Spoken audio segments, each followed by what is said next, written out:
Most people don't know how special, how profound, how transforming, and essentially how revolutionary gua sha really is. And I mean gua sha when used anywhere on the body or the face for beauty and for health. So let me start straight off by telling you that I pretty much cut myself off from whatever anyone else was doing with gua sha for more than a decade. This was most of the time I had in my clinic in North Africa.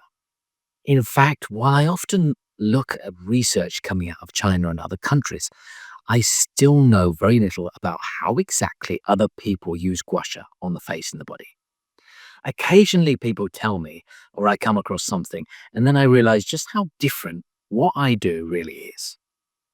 Sure, if you see me scraping the skin with a gua sha tool, you might think that what I do must be the same as other people scraping the skin with a gua sha tool. But I have something that others don't. A whole unifying concept of what I'm doing, how I'm doing it, and what happens after I've done it, based on a fundamental understanding of the natural world and thoroughly rooted in natural science. The binding ecological theories of the ancient Chinese lend a spectacularly elegant approach to gua sha, which is at times jaw-droppingly beautiful and at other times is dizzyingly profound. And I gave this approach a name, and it's called ecology in motion. And this is where I am, knee deep in these ideas when I do gua sha. This affects everything from the fine technique to how you broadly approach an issue which needs treatment. Just think about it for a moment. When you do what the ancient Chinese did and base your understanding on the natural world, on things we can see and test and measure, the imagined mystery of what you're doing fades away. In this way, it's as real as a gentle breeze on your face. If you want to really understand the body, look at nature.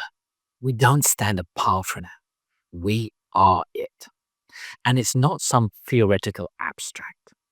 For understanding gua sha, we need to know how water flows down a mountain.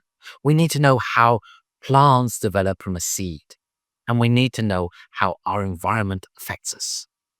It's no exaggeration that if you want to understand the Chinese medicine principles behind gua sha, go and look at nature. This might appear odd, but I never took a single class in gua sha in my life. Not one. I saw it in hospitals in China, but no one actually taught me. No one gave me the limits to say, you can't go there, or this is the way and there's no other. This meant that I had total freedom in my clinic. And as I had a lot of people I treated daily, I was able to experiment with gua sha. Would it be better if I did this? And so I tried it and I'm thinking, maybe no. And then how about if I did that? And then I try it and it's like, yeah, that really works.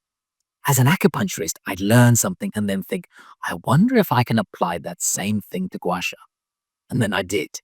And this went on, and out of that clinic came 6 books that I've written.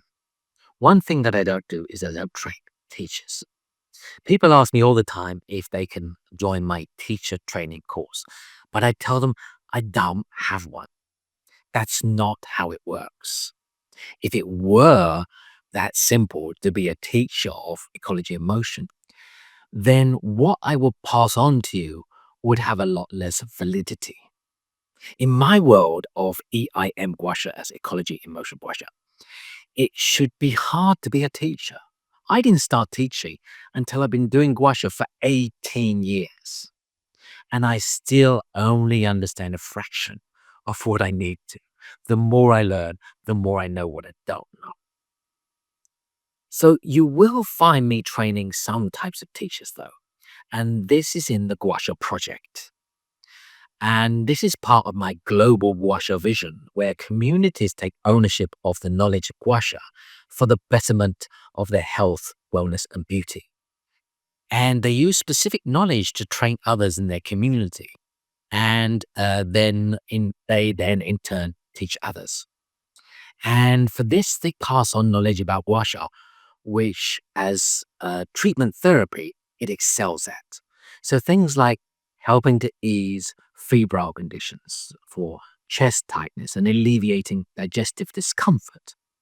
This wider application of gua sha has an important role to play within the home and community setting.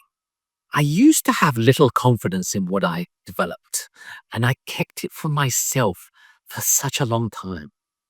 I had the presumption, and my presumption was that surely everyone must be doing this if they're doing gua sha. And I kind of thought they must be.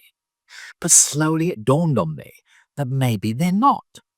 And as time went on, I realized that they're definitely not.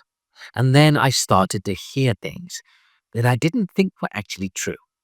And so I dragged myself out of my hiding place and started to talk. And I started to teach. And now you'll find me turning up in random cities around the world and teaching classes. And if I come anywhere near you, and you can, don't hesitate to come and join me. Because often it's not something that happens that often in the same place.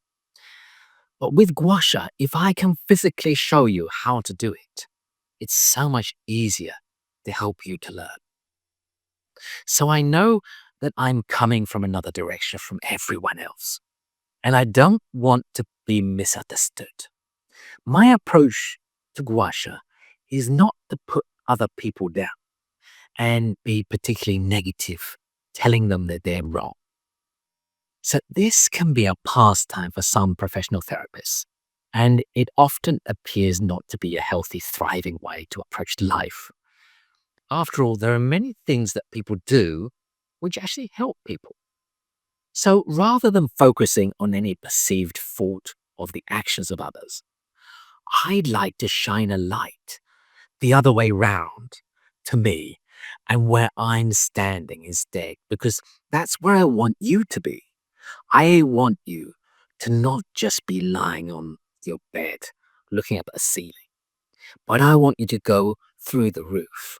I want you to go up into the sky. I want you to go past the stars into space, floating in the universe, and understanding what this means for gua sha.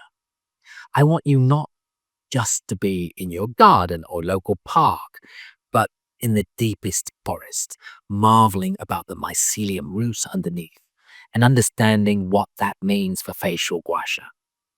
And yes, these are metaphors. I'm trying to tell you that the thing you have with gua sha may be absolutely fine, but the thing I have is life changing. The thing I have makes me excited to turn up every day.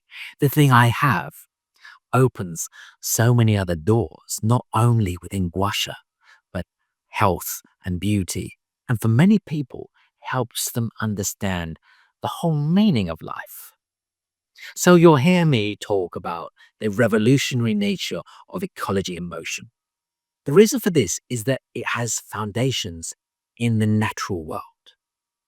Now, medicine based on the natural world is the realization of ancient Chinese medical and philosophical ideas, which allow us to look at the body in a different way. It allows us to see patterns and motions, which we can clearly see in the natural world, and apply the very same patterns and motions to how the body works. Because everything in life is subject to these same patterns. And when you use this lens to look at your body or your face, something magical happens. Just go outside and pick up a leaf that's fallen from a plum or a tree. Take a close look at it. Look at the veining pattern and the shapes on the side of the leaf. It should look pretty familiar. You've seen that shape before. You've seen that shape in rivers. You've seen it in trees. You've seen it in close-up images of an eye. You've seen it in images of blood vessels. You've even seen it in lightning in a storm.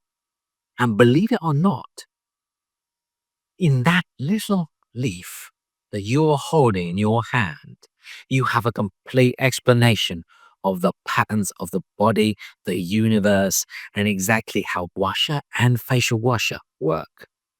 It's something which is both extremely simple and infinitely complicated. When you start to get these motion ideas from the natural world, things start to make sense. For the face, you can suddenly understand the deep connections which have led your face to look like it does. You can suddenly see what beauty is and how it can be elicited with washa. For your body, you can realize the motions and patterns of plants to see how our muscle connections work and how affecting fascia can make changes. You can see how the natural circulation patterns of trees and rivers can illuminate those of your body. And this is where all the magic is. This is where everything gets good. This is where the revolution really is. So the next time you do gua sha, spare a thought for what you're really doing, not just to the skin, the fascia, the muscles, the blood flow, but the whole ecosystem of your body and the natural features within it.